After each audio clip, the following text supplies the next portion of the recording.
শহীদ রাষ্ট্রপতি জিয়াউর রহমান ও প্রয়াত সাবেক প্রধানমন্ত্রী বেগম খালেদা জিয়ার সমাধিতে শ্রদ্ধা নিবেদন শেষে কথা বলছেন বিএনপির স্থায়ী কমিটির নতুন সদস্যরা। সরাসরি চলে যাচ্ছি সেখানে। এই সরকারকে সহযোগিতার মধ্য দিয়ে, নিষ্ঠার সাথে কর্মকাণ্ড পরিচালনার মধ্য দিয়ে আমরা কাজ করে যাব। আমরা শপথ দিয়েছি আমাদের মাননীয় প্রধানমন্ত্রীর ঘোষিত সকল কর্মসূচি আমরা ইনশাল্লাহ যে কোনো ত্যাগের বিনিময়ে আমরা বাস্তবায়ন করব ইনশাল্লাহ।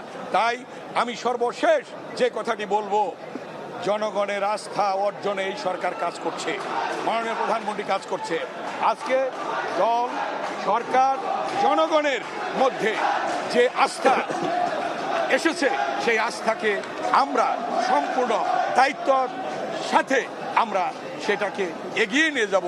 এটাই আজকে মহান স্বাধীনতার ঘোষক শহীদ রাষ্ট্রপতি জিয়াউর রহমানের মাজার এবং তিনবারের প্রধানমন্ত্রী দেশনেত্রী বেগম খালেদা জিয়ার কবরে শ্রদ্ধা জানিয়ে আমরা এই শপথই আজকে নিলাম। আমরা সামনের দিকে যে কোনো ত্যাগ স্বীকারের মধ্য দিয়ে আমরা সামনের দিকে এগিয়ে যাব এবং দেশের স্বাধীনতা সার্বভৌমত্ব যে কোনো মূল্যে আমরা রক্ষা করব ইনশাল্লাহ। ধন্যবাদ।